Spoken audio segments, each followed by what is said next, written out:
Amazing. We are live. Hello, everyone. Welcome back to another one of our Starknet Foundation live streams. Today, we are joined with Noon. Noon is a safe, sustainable, high yield stablecoin that's built for the next generation of DeFi users. And Arpan, who's the founder of Noon, he's going to have a conversation with Iggy and I today.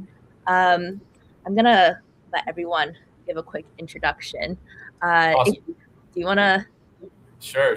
Thanks for kicking it off, Jesse. I'm Ingy from the Starknet Foundation growth team. I do a lot of BTC-Fi stuff, and I'm really excited for our interview and demo today with Noon, led by Arpan. And so, we're really trying to make earning yield, whether it's stable coins or Bitcoin, very easy to use.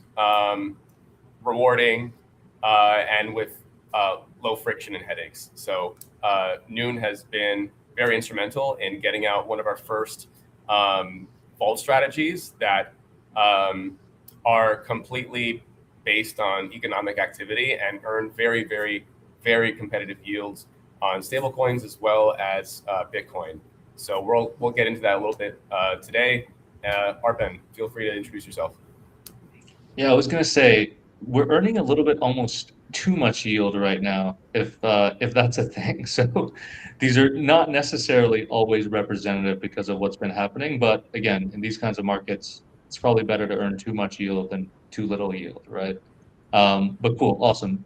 Iggy, Jesse, thanks so much for having me on. I'm Arpan, founder, CEO of Noon. A little bit of background, I sort of started my career as I think a lot of us did in TradFi, sort of whistle stops on big firms like McKinsey, Goldman, and stuff like that. Jumped into crypto at a prop trading firm, actually, which I helped sort of build and scale up to being one of the largest prop trading firms in the world. Um, and then really wanted to try to find a way to really get a little bit more baked into the crypto ecosystem.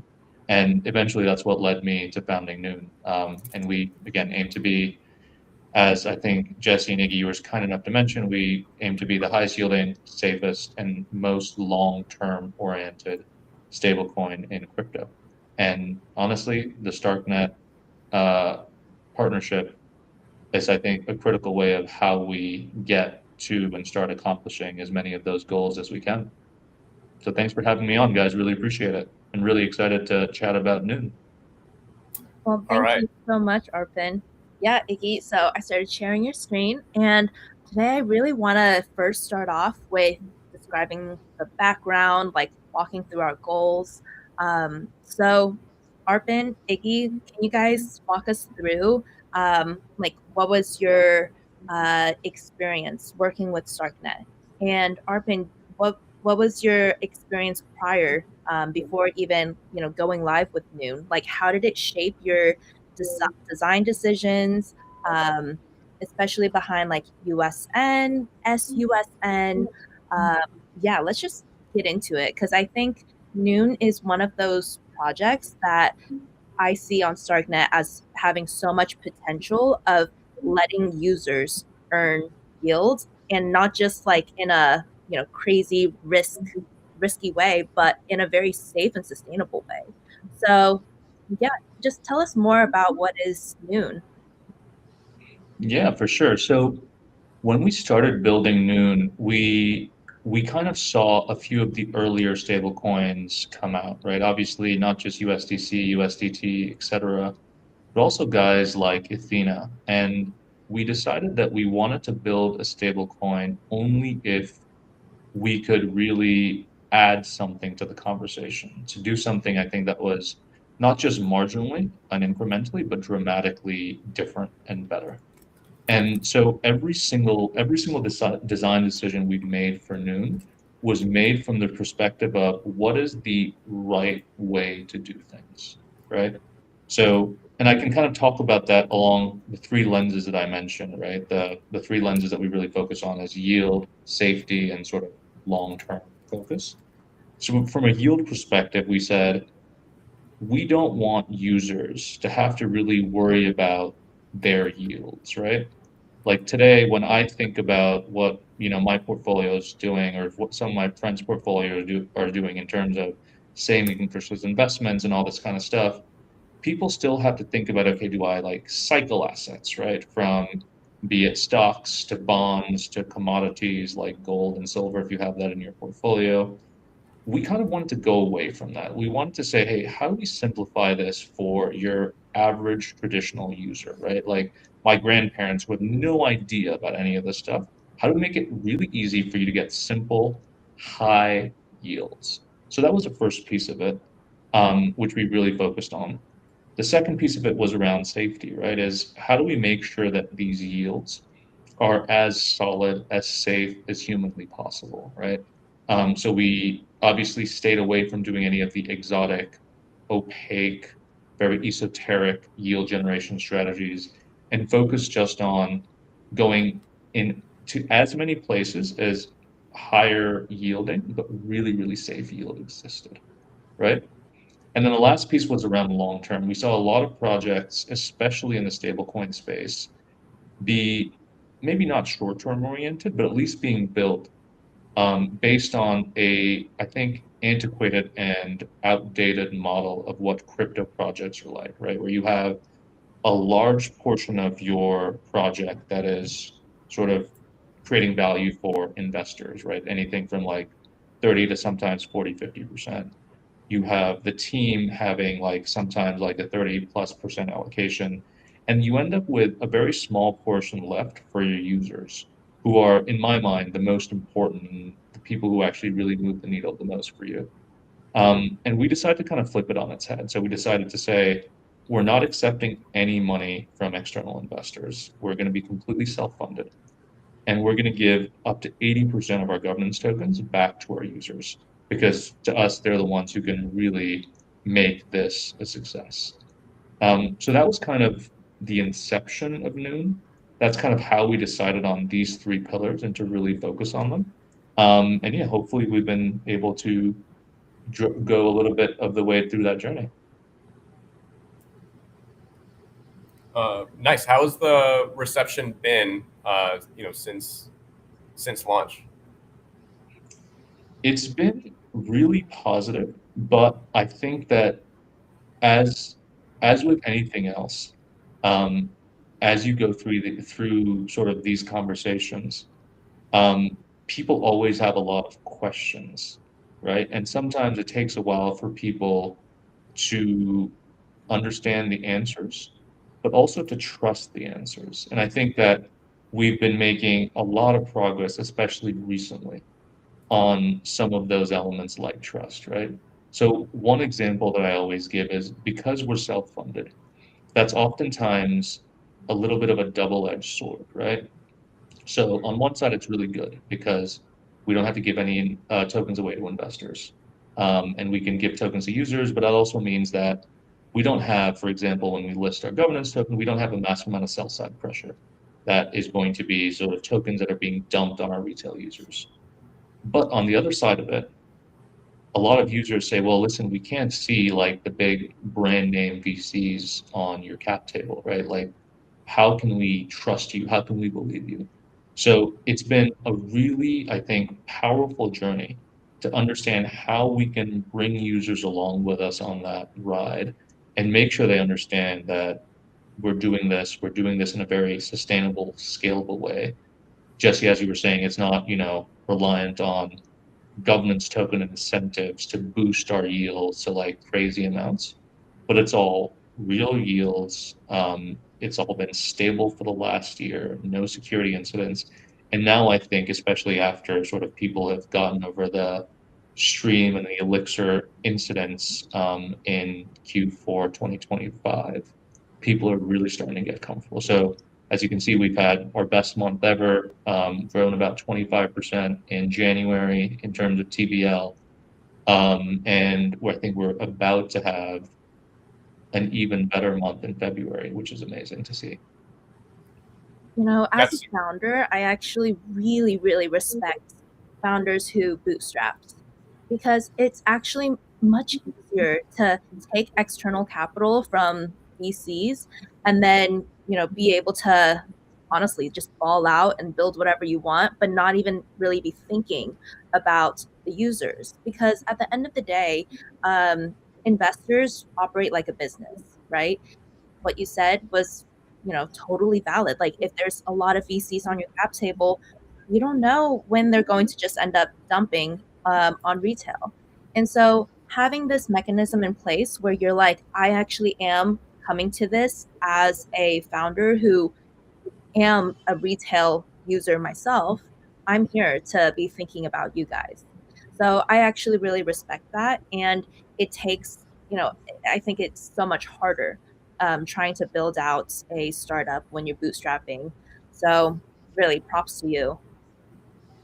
And I think the perks of not being entirely VC backed or VC backed at all is that you don't really have to cater to their, to how they want tokens to be distributed. Because if you get like a big name VC, I'm not going to name any names, but like the giant ones, they have a lot of demands, so they kind of end up running your whole TGE in some respects. And when they do, they always stack the deck against retail. So it's just how it is. It's the nature of the game. So when you have like a token distribution that actually goes out towards users and participants, it distributes things a lot better, and it's kind of fairer for everyone. And I've seen fair launches work really, really well in past cycles, and I think they still can certainly work today. So not every project gets to bootstrap like this one. So I think it's a really unique it's a really unique case. And it seems like you're making slow and steady progress, and doing everything as safely and securely as possible. And the momentum is getting pretty real. You're just coming from the Starknet perspective. Like we've been looking for the right amount of ease of use when building structured products, and that are sustainable as well and aren't propped up entirely by incentive programs, which we have. We do incentivize borrowing against Bitcoin, but it's only going to be a temporary thing. So when we have something that's a true yield generator, that's year round, it adds a lot of sustainability when designing strategies and structured products. So it's the right amount of like good UX, the right amount of liquidity, and ease of use. So I think we're with the release of the TBDC vaults, we're starting to see some decent traction and very, very promising APYs. No financial advice. This is just strictly informational stuff. If we have not disclosed that already, do your own research, right? All those things. Be responsible. But we want to show what's available on Starknet, and I think we offer a lot of very unique offerings.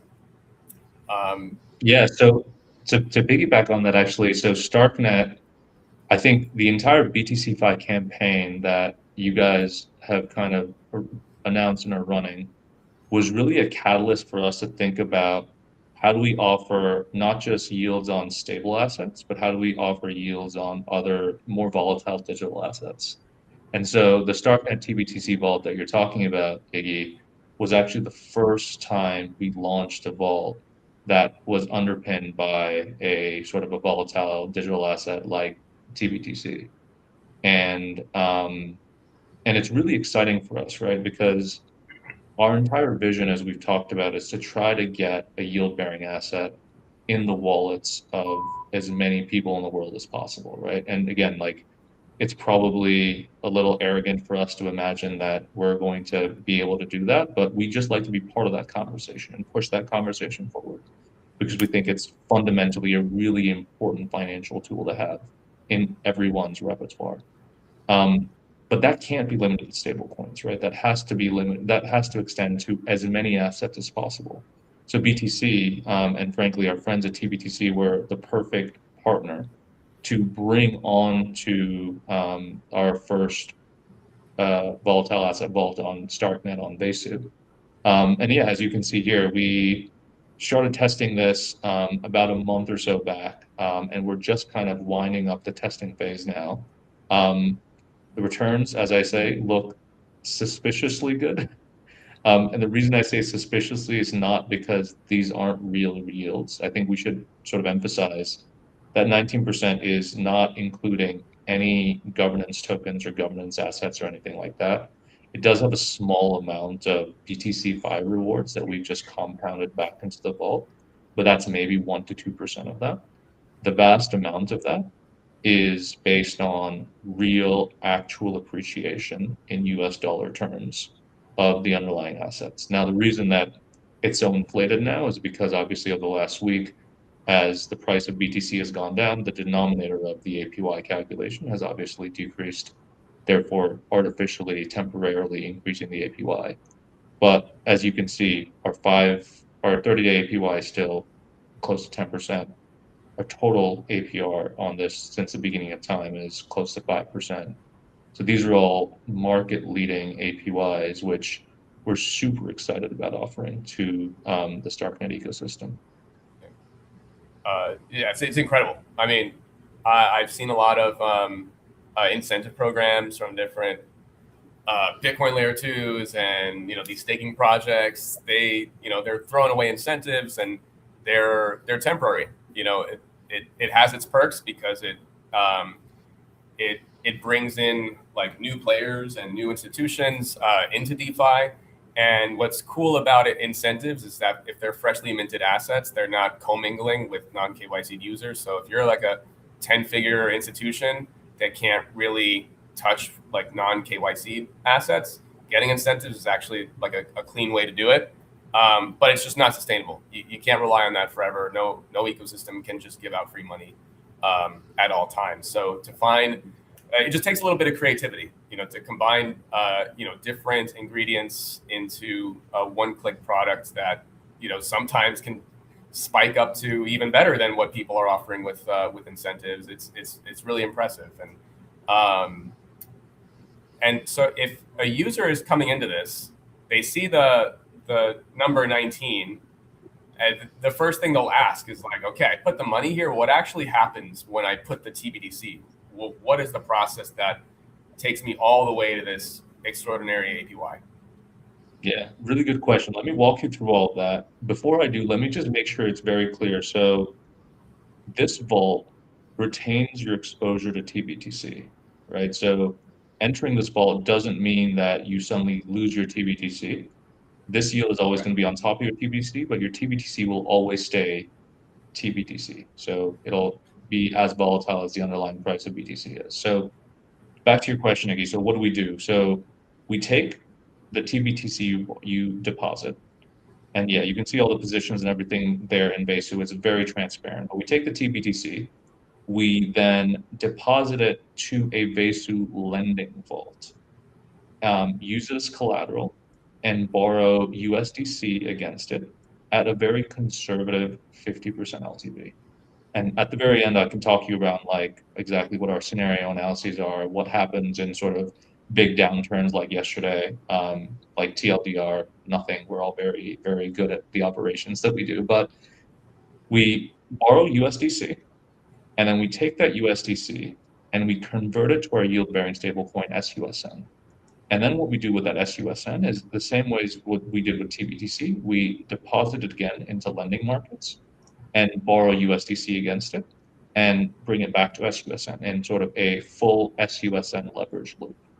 So we do that sufficiently so that we have a very healthy collateral ratio, but now we've looped SUSN a few times. So you're not just getting sort of one hit of that SUSN APY, but you're getting several hits of that, obviously decreasing with every loop. But that allows us to, on average, target between 5 to 8% APYs on this vault on a long-term sustainable basis. And sometimes it'll go up to something like 8 to 10% as kind of we're seeing right now. So that's kind of that entire process of how we do it. Now, I think it's really important, though, in the same regard, to understand operationally, how do we keep your TBTC safe, right? Especially on days like yesterday, where you see like massive 10, 15, 20% drops in the value of BTC and TBTC. Right. So as I said, so we've been doing this for a very long time, right? Our team has traded collectively like literally trillions of dollars of digital assets annually. So this is our bread and butter. We know how to do this extremely well. So what we do is we first of all have a very conservative initial loan to value ratio of 50%. So that means if your liquidation level is something like 87% or 90 or whatever, 70, 85 to 87%, you still have a quite significant amount of drop, something around like 35 to 40% drop in BTC that you can actually absorb without hitting that liquidation level, right? And then on top of just the initial 50% LTV, we set a rebalancing level. And that rebalancing level is something around 60% usually. And so anytime our LTV or the price of BTC drops enough, so the LTV gets up to that rebalancing level, we'll bring it back down to 50%. So obviously yesterday saw us rebalance quite a few times as a result of the price movements, but no issues underlying with the TBC collateral. Everything was safe. We didn't even come close to approaching our liquidation levels, which is exactly what we expect to see in a market like yesterday. Awesome. I love Can we take a step back actually and talk about the differences between USN and SUSN? I mean, we probably should have done it sooner, but we're just flowing here. So For yeah, what are sure. the two main products of Noon? Let's do that. Yeah, so we have two stable coins. One is a yield-bearing stable coin, and one is a non-yield-bearing stable coin. And this is very similar to, I guess, like the dual token structure that Athena popularized a few years ago. So USN is the non-yield bearing stablecoin. It's always pegged 1-to-1 to the US dollar. And it only receives governance token rewards. It doesn't receive any native Noon protocol yields. So you hold it to get governance tokens, not to get the raw yield. SUSN, the staked version, is the yield-bearing asset that we hold. And that receives some governance token rewards, not very many, especially compared to USN, but it receives all of our native protocol raw yield. So SUSN is a yield-bearing asset that appreciates on a daily basis based on the previous day's real, actual USD denominated returns. And that's why when you, for example, go to buy SUSN, you can see the price of SUSN is, something like $1.15 or something like that. On the other hand, USN is always pegged 1-to-1 to the US dollar. Got it. Okay. That makes a lot of sense. So, Iggy, do you mind demoing like the entire user flow from scratch? Let's say we have some BTC. Like, what do we Mhm. do? Do we go to Vezu first, or do we go to Noon? Sure. All right. So let's say I'm a user. I'm on Starknet. I have some TBTC. Let me just go over to the page. This is vesu.xyz, by the way. So if you're on the website, to find it, you just go to Pro, and then you'll see vaults up top, and then you click the vaults, and then you go to Noon TBTC. So here I am. Connect wallet. In this case, I'm going to use Xverse. Shout out to Xverse. Let me just unlock my wallet, and here we go. I have some TBTC here. Alrighty, and then I just click max, start earning, accept the transaction, which takes just a second, and then boom, transaction sent, and then now it's rolling. Now the strategy is active. and I can see my position here, noon TBTC, how it's currently performing, and here we go. It's pretty simple. You know, just how we like it. Yep, exactly. Yeah. And I think that was the entire purpose of us building a Bolts product with Vesu on Starknet, because we wanted people to just, in the BTC-Fi ecosystem that Starknet's building, have just one-click ability to access basically the best yields that you can for your BTC product. Super easy.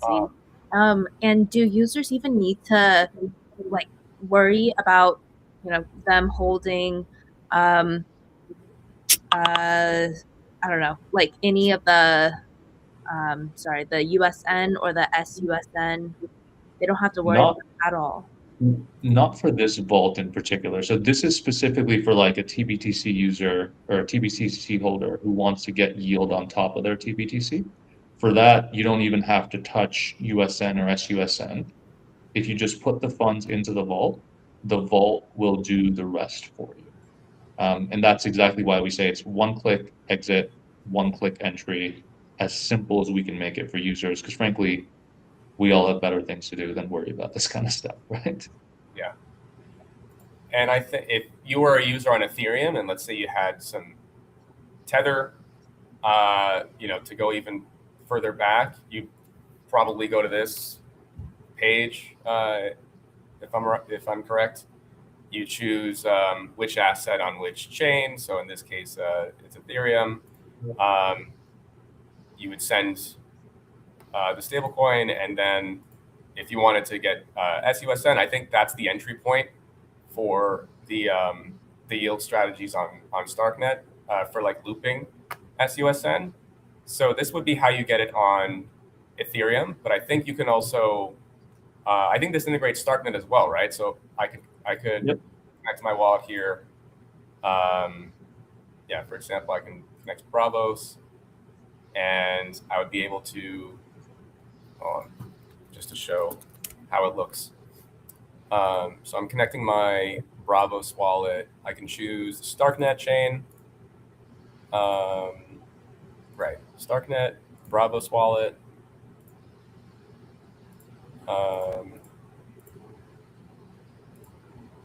And then I should be able to send like $1 and then get back SUSN, right? And so Exactly. from here, I would navigate back to Vesu. Let's see. And then I can go to Pro mode, and you'll see up here, it says multiply. So you go to multiply, and then you say, I want to deposit SUSN, and it gives me two options. I mean, they both are pretty solid with the APR because of how they loop SUSN. Obviously, these are different isolated markets on Vesu, so they'll have different APYs. Depending on how those strategies run, the number of loops, the amount of liquidity available. So you have the RE7 stablecoin pool. It has a little bit deeper liquidity at the moment, and a few more users. We have ClearStar, a newer curator that just onboarded to Starknet recently. And so let's just go to this one. It works similarly as the TBTC vault, probably with an extra notch here. So maybe Arpan, you can walk me through how this would work. So if I have, let's say, this amount of SUSN, says debt must be greater than $100. Oh, okay, that means I need to have more collateral so that the borrow is 100. But let's say I was able to deposit this loan to value essentially increases the exposure. Is that correct? Exactly. So basically, the max LTV you can see is 65%. So you can basically your current LTV is 65%. You can keep increasing that loan to value ratio until, again, a point that you're comfortable.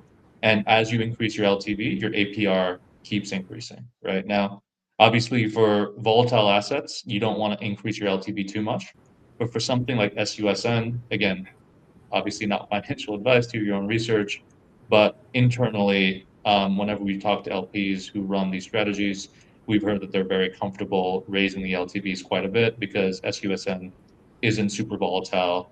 The oracle that we use is very stable. It's based on a redemption rate, not a price feed. So it is very difficult, I should say virtually impossible to manipulate. So it's pretty safe in the way that it's constructed. Okay, so it looks like I'm able to deposit. I increased my loan to value, and so it's at 64% right now. That means that the price of SUSN shouldn't fall to 35% effectively. Well, right. again, depending on, I think the liquidation level is 86% here. So effectively, if the price fell by like, I think like it's like 20% or so, that's when you'd start having issues. Got it. Okay. So given that these are stable assets, Yeah. it's not And in to the give you, same ballpark as yeah, to give you some comfort, SUSN, I don't think the price, well, not I don't think, in our entire sort of like about 18-month track record, we've never had a losing day. Like the SUSN price has never fallen. So, amazing. um, yeah, again, obviously do your own Impressive. research, not financial Of course, advice, of course. but This is I made sure to save up for for this demo, so no worry. All there right, we so go. I'm gonna click start multiplying, confirm transaction. All right, and boom. There we go. So it's happening. It'll confirm in just a second because Starknet is fast and awesome and secure, uh, and And based on our to give proofs. Yeah. Yeah, and to give you guys context, essentially what Iggy is doing right now, lovely, that was super quick. Transaction confirmed, all set. But what Iggy is doing right now is effectively what the TBTC vault is doing at the tail end of that strategy, which is leverage looping SUSN to increase the APY from just the base SUSN APY to basically up to uh, 20, 30, 40%, et cetera. So essentially, if I understand this correctly, there's two ways that you can loop it. You could either just directly deposit the into the Vesu vault and like not have to worry about touching SUSN, or you could go on the Noon website, get some SUSN, and then manually deposit like this. Yeah, if I could, sorry, I'm very like OCD when it comes to things like this, so I apologize, Jesse. I don't mean to correct you, but essentially there's two different streams that you can follow, right? It's kind of like DIY or have everything done for you. Yes. And then within each, you can do different things, right? So have everything done for you. That right now is just limited to TBTC because that's the only vault that we have on Starknet. And we're in the process of launching more if you, for example, want exposure with different deposit assets. With the DIY style, you can do a couple of different things. So you can actually by yourself replicate exactly what the TBTC vault is doing. And in which case, obviously, you don't pay any like vault fees or anything like that. But then you would just have to manage the position yourself, right? And so I think what Iggy's kind of showing you right now is you'd basically take your TBTC that you had, you would borrow USDC against your TBTC on Besu, and with that USDC, put it into the SUSN position and multiply it, right? So then you could do that all yourself. You would just have maybe more than one click, but it would be completely within your control. You would just have to manage liquidation levels and stuff like that yourself. You could do the same thing with USN and SUSN as well yourself. So DIY, all sort of one click. And then within DIY, you can kind of have a lot of different flavors to it. Amazing. And if you choose the DIY route, you're going to be in control of choosing the LTV. So that's kind of up to you to really handle the risk and what you're comfortable with. Exactly. Exactly. So yeah, and the vault certainly isn't for people who are like, hey, listen, I want to control everything. I'm comfortable with liquidation. That's not what the vault is for. The vault is for people who are like, hey, listen, please make my money work for me. I'd rather not be involved in this process. And I think that's a lot of DeFi users. It's only really like the advanced trading firms and the whales and the people with 8 different screens that really prefer just doing everything on their own. But I think to kind of accrue more users and just get more adoption, you got to reduce the friction as much as possible. And you'll find that a lot of people just prefer the easier option that requires less learning curve and less thinking. I think that's a lot of crypto. That's why we trust centralized custodians. That's why we trust like the Coinbases and the Binances in the world. They just make things very, very simplified. And there's trade-offs, obviously, either which way. So, of course, we have the manual route. This is the RE7 Labs um, money market for borrowing USDC against SUSN. So, it's really like a choose your own adventure. But, for those who prefer, to just kind of reduce it to one click, less headache. I got smarter guys, worrying about it 24/7 for me. So I can just go and hang out, play pool, whatever, and just passively earn yield in my sleep. Like we try to cater to both demographics. Very cool. Very cool. And just to switch gears a little bit, from a user's perspective, what makes Noon a better place to deploy stablecoins or BTC-backed capital compared to existing stablecoin yield products on other chains? It's a really good question, Jesse, and I think it comes back to kind of what we talked about at the sort of the onset of this conversation, right? Which is the three things that really differentiate us are high yields, safety, and like our long-term mindset. So if we start with high yields, we are right now our like base SUSN APY without any of this, complicated levers looping or multiplying or anything. That is about maybe 1.5 to 2x of what some of our peers like Resolve, Athena, Sky offer today. And the way that we can do it is primarily because our yield sources are more diversified. They look hard. We look harder for yield than a lot of our peers do. So we look across not just CeFi and DeFi, but also TradFi, to find the highest yielding, lowest risk yield sources out there. And we're constantly looking, right? So just yesterday, our trading team was chatting about another new yield source. And before we put any new yield source kind of into sort of into the mix, so to speak, we have a very rigorous risk assessment process. We have a community vote so everyone can see it coming, and we do extensive testing before it actually enters the deployment strategies. So our yield sources, I think, are second to none. So that's the first piece around high yields and how we start offering those.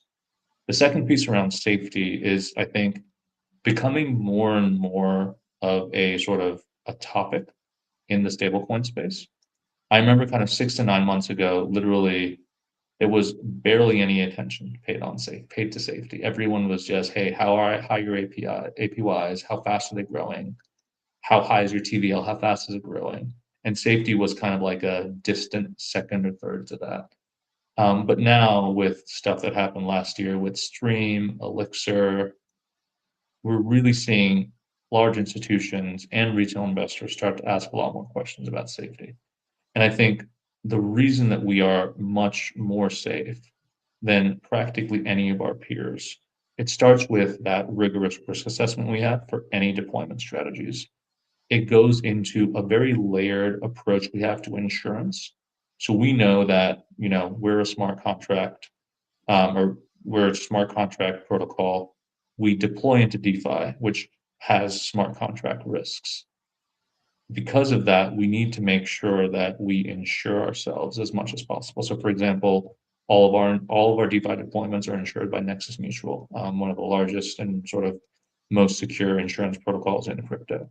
Um, that makes our protocol even more safe. And the last pillar our safety depends on is complete and utter transparency. So we're the first protocol, first stablecoin protocol to have a live, independent proof of solvency, which is done by our partners at Accountable. And they don't just rely on our data, they rely on our custodial data, our actual asset data, which can't be manipulated by us, to tell our users exactly what our reserve position is, what our deployment strategies are on a real-time basis. So that combination, I think, makes Noon safer than any other stablecoin. And the last pillar, obviously, we've talked about our long-term focus, how we're giving back the vast majority of our tokens to users. All of these three things together, I think, makes this a very unique product for users. We want it to be the highest yielding, safest, and most democratic product, not just in terms of rewards back to our users, but also control back to our users, which I think is hopefully, at least to everyone else as well, very unique. That is. No, all three of those pillars are very unique. Where can we go to see the transparent? Is it like a dashboard? Yeah, for sure. If we want to just head over to noon.accountable.capital, I think we were there earlier today. Yep, and here it is. So you see live calculations happening. This is all done through ZKTLS technology, which is, I think, the absolute latest in encryption and proof of solvency tech. But you can see here, so this is not our data. This is Accountable, our partner, directly going to the end source. So our custodians, where we hold our assets, et cetera, and reporting exactly what's happening live. So you can see what our supply is, what our reserves are. We've partnered with, well, we had a risk assessment done again by another third party called Synax, who've rated us AA, which is, I think, the highest stablecoin rating they've given out at this point, based on a lot of the things that we're talking about. You can see our collateral ratio, and you can see everything over time. So you can see our reserves over time, our collateral ratio over time. You can see exactly how we've deployed our capital right now. And all of this, I think, is very unique to have not just a view of this, but a view of this on a real-time basis. So So you mentioned earlier that users are getting rewarded. Does that What does that include here? Does it include the vault participants as well? Does it include just holding it? Does it include any kind of active participation? Yeah, it's every single person who is in some way, shape, or form touching the Noon ecosystem gets rewarded. Obviously, at varying levels, and the complexity of how you earn that reward sometimes varies a little bit too. But so we start with holders, right? So just simply holding USN, SUSN allows you to accrue points. And at the end of each month, you can redeem your points for tokens. Similarly, if you use USN and SUSN in one of our partner protocols, so for example, like Vesu on Starknet, you again get a little bit more points for using USN and SUSN in those protocols. Um, Similarly, for vaults, if you deploy, in this case, TBTC into a vault, the vault will receive points based on the amount of TBTC you deposited and what activities the vault is actually doing with that TBTC. Now, importantly, what we decided with vaults is because we think vaults are the best use case for people who don't really want to deal with a lot of extra steps necessary to get yield, we decided to auto compound the Noon rewards within the vaults. So if I deposit into a vault, I don't need to go on the Noon website, convert my points to tokens, claim those tokens, and sell them when Noon becomes transferable later in this quarter. Instead, all of that happens automatically within the vault, so you don't have to worry about it, and it shows up in the APY on a monthly basis. And then lastly, I think the last thing you can also do is you can also refer users to Noon, and if you refer users to Noon, depending on how many points they get, you get a point bonus based on that. So yeah, so every single person in our ecosystem has access to the Noon rewards. awesome.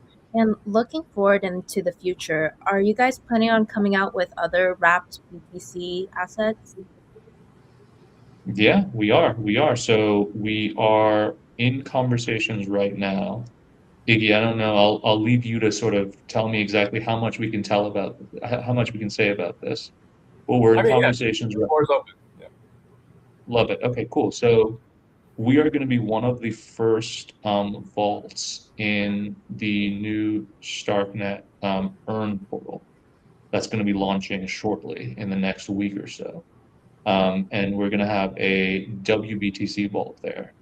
And I think the reason I'm really excited about that actually is that this Earn portal is going to allow you, without needing to actually bridge yourself, you can one-click deposit your WBTC on Ethereum and have it earn, be part of the BTC buy campaign on Starknet, and obviously be part of the WBTC vault, which is backed or sort of managed by the Noon curation team. So we're definitely planning on doing that. We don't want to necessarily do too much of this though, right? We don't want to go to a user and say, all right, we have 17 different BTC wrap vaults that you can deposit into, because we feel that that's a little bit like that'll cause a little bit of paralysis in a lot of our vault users. Rather, we want to just have a couple of the top, most credible, safest BTC wrappers that we focus on and just roll those vaults out. Yeah, I think it makes a lot of sense. We all know that Wrap BTC is the biggest when it comes to adoption, and it has the most users, big and small. So offering that entry point directly from Ethereum, it's really, really smart. It kind of abstracts the way, okay, what bridge do I use to get into Starknet? And okay, how do I swap for this and that? There's a huge drop off in users when you kind of put that responsibility on them. So I'm all for just abstracting away as many steps as possible. So I think it's a smart move, Arpan. And I hope it works out, and we'll try to make as much noise as we possibly can. Do more demos like this of any later releases. Are there any other kind of like future outlook or visions that you have for the Noon products? So I think that vaults are going to be a large part of what we focus on this year, right? This like one-click vault, like yield solution. And I think we want to distribute it as broadly as possible. So one thing that I'm actually really excited about this Starknet WBTC vault is how it opens up the depositor base, not just to Starknet users or WTC BTC holders on Starknet, but WBTC holders on Ethereum as well, right? Similarly, we're in conversations with some teams, both on Starknet and otherwise, to allow, again, to open up that depositor base, right? So for example, for some of our stablecoin vaults, how do we allow just people who have US dollars in their bank account to just directly one click deposit into these stablecoin leverage looping vaults without having to go through all of those intermediary steps, right? Like on ramp fiat into crypto, buy USDC or USDT, get into the vault, right? Instead of three steps, how do we make it just one step? I think that type of user journey is going to be a massive focus for us. And obviously, I think it's very easy for me to sit there and talk about that. But obviously, it is a massive, not just tech lift, but a operational lift, a business development risk, a partnership lift for our entire team to focus on. Now, in addition to that, I think the second thing that we're really going to focus on, and I'd say continue focusing on, is continuing to expand our universe of safe, secure yields. I think this is an area that you can never really sit there and rest on your laurels, right? So even though we're kind of 1.5, 2x yields of our competitors, we want to make sure that we are still doing the best job possible for our users to go out and get the best, most diverse yields for them possible. So we're looking at a couple of new DeFi strategies. We're looking at new RWA strategies. And a lot of these just require a lot more analysis, a lot more testing, because they're not necessarily the low-hanging fruit in the deployment strategies world. There's a little bit more complexity. Sometimes it's financial sophistication, sometimes there's risk, sometimes there's legal sophistication that we need to cover.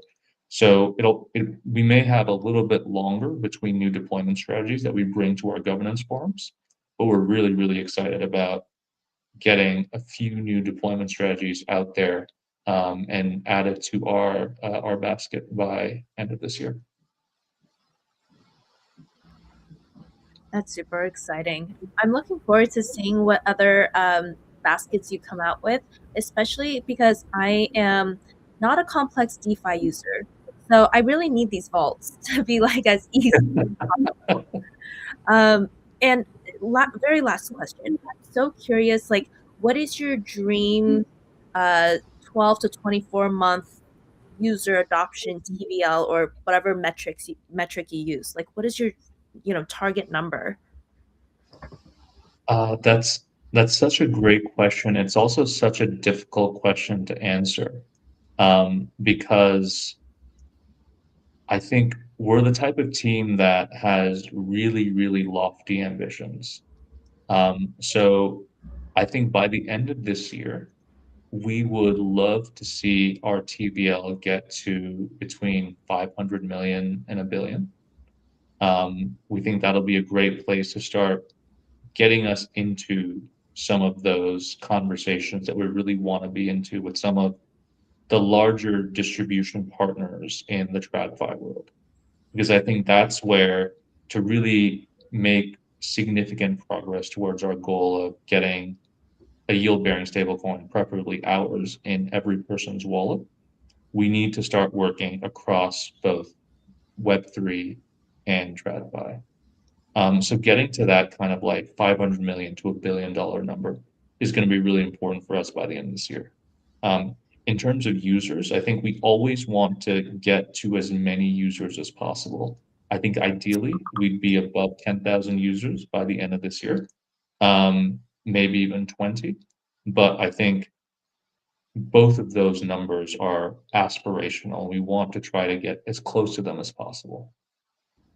Amazing. And if there are any TradFi companies currently listening to this live stream, what would be a message that you would, want to say? Like, how would you want to work with them?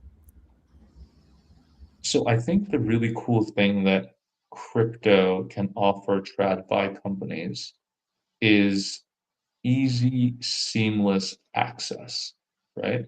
Because we're able to kind of bypass a lot of the traditional hurdles that have been erected by TradFi companies moving either across asset classes, across borders, across currencies, etc. Um, we can make it much easier for a TradFi company to, in a very simple, seamless, kind of one-click way, allow their users to access the best yields possible in various different kind of risk tiers.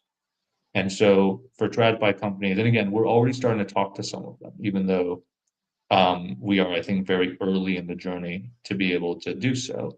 We're very fortunate that we've had some great conversation with TradFi companies who are open to exactly that concept, right? To say, we are very excited to bypass a lot of these hurdles and stepping and sort of kind of roadblocks and work with a DeFi company or a Web3 company like yours to get access as quickly and easily as possible for all of our users. Amazing. Well, we are all super excited in watching you continue to progress towards your goal. And for everyone listening to today's stream, please test out the TBTC Noon Vault yourself on Vesu, or you can do the DIY method. But let's all try to help Arpan and the Noon team really reach their dream. And in the meantime, you'll be able to earn yields safely, sustainably, and earn some points too. So thank you guys so much for listening in today. Thank you, Iggy, for demoing your screen. Thank you so much, Arpan, for really describing the mechanics that happen behind the scenes. For a user, it seems like you just kind of when you're driving a car, you just turn the key on and you start driving. But the reality behind it is under the hood, you guys have really put in a lot of thought into every single aspect, how to make sure that, in even the most volatile market conditions like yesterday, you were able to keep us safe. So really, thank you. Thank you very much, guys. Really appreciate you having you on. Really appreciate all the help and support from the Starknet team. And frankly, all of this is credit to our team. So our team is fantastic. They've done an amazing job. And we're all looking forward to building some really, really great products for you guys in the future. Thank Been you a so pleasure. much. Well, Thanks so much, guys. Have a great day. bye, guys.